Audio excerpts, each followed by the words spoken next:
I'm Christine Dunbar from speechmodification.com, and this is my Smart American Accent training.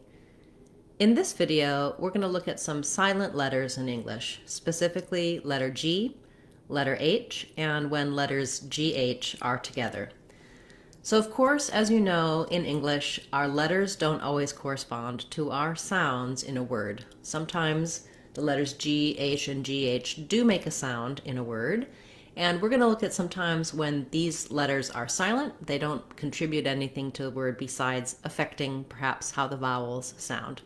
So there's many different reasons we have silent letters in English. Sometimes it is because of where those words came from and the sounds that used to be in the word, how they're spelled in other languages. Typically, these are the types of words where you just need to memorize how it's spelled and recognize some patterns for spelling in English. So looking at the start of words, we have a silent G in the combination of G and N. So when you have GN at the start of the word, it's going to say the N sound. Some examples being gnat, gnome, etc. And what you'll see when you look up a word like that in the dictionary is you'll just see an N at the start of it. So for gnome, you would see the N, the O, and the M. So that's a good hint. If you're uncertain about whether or not you should be saying a sound in the word, look in the dictionary and see if you see the symbol for that sound, like G for G. And if you don't, you know it just starts right with the N sound. We also put GN at the end of some words, like rain, for example, or Dane. And in those cases, again, you'll just see that there's an N sound only, no G sound. The G can also be silent when it's together with an H. So sometimes we have GH in words like high and night. So usually at the end or the middle, close to the end of the word, when you see a GH, oftentimes it'll just make no sound at all. Now, we can have some other sounds for GH.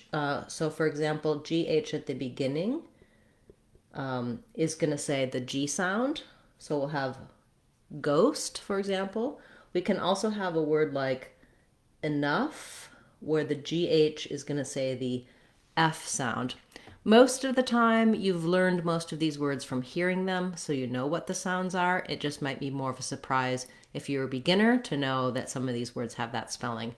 But listening for and watching out for these silent words, letters, is very important because many times we learn a word by reading it and we try to apply and follow the spelling rules generally and patterns there are in English, and these will be exceptions to those rules, or sometimes a rule to watch out for. That, for example, when we have GHT, typically we're going to just have the T sound, like night, right, light, etc. So that's GN, usually N, GH, usually silent, except at the beginning sometimes, and in some exceptions at the end. And then H is usually going to say our h sound in English, but in some words at the beginning, we saw here at the end, sometimes with the GH it's silent. Also, H is silent at the beginning of some words.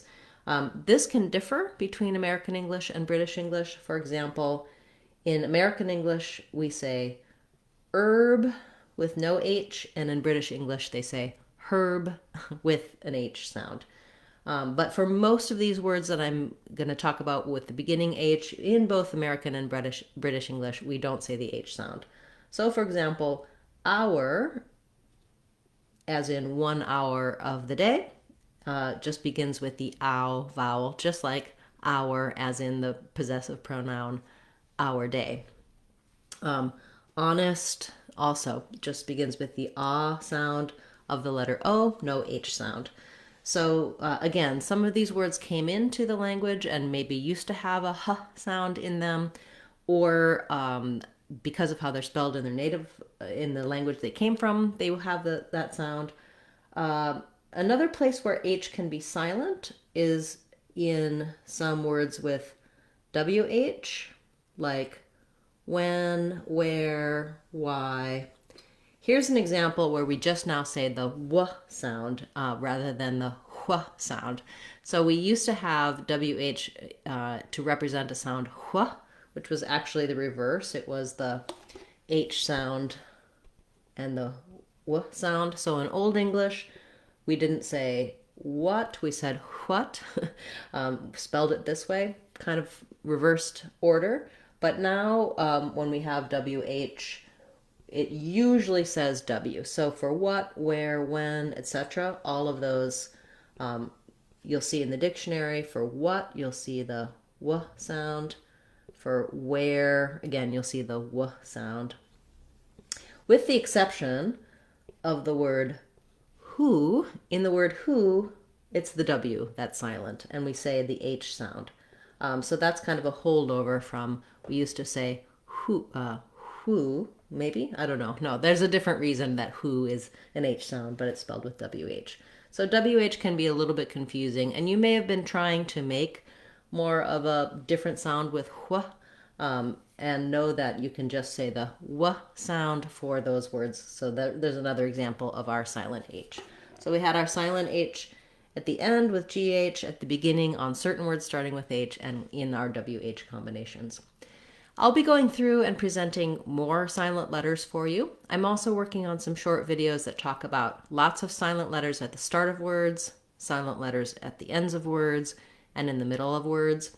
And we'll examine some of the rules. So when we have, for example, certain combinations of letters, what they can say.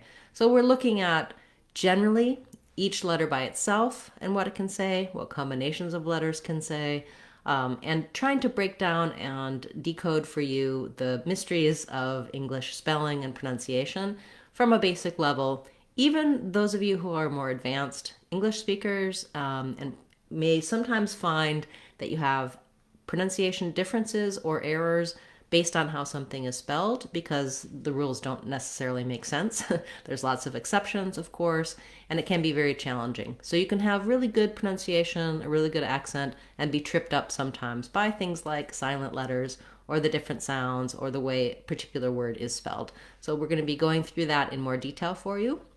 I also highly recommend my Sounds of English course that walks you through every sound in American English, how it's spelled, accent error patterns you might want to watch out for. You can get that course. It's just $2 on speechmodification.com on our courses page.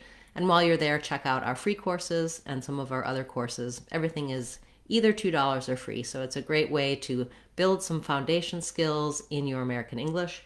We'll also be, again, debuting more short videos and longer videos on YouTube in the coming months. So thank you so much for attending class today, for being part of the channel, and for your support. I really appreciate it. Excuse me. I'll be back again tomorrow with a Word of the Day class, as well as on Friday, we'll have our regular live question and answer class. Feel free to attend that on our YouTube channel, Speech Modification Seattle.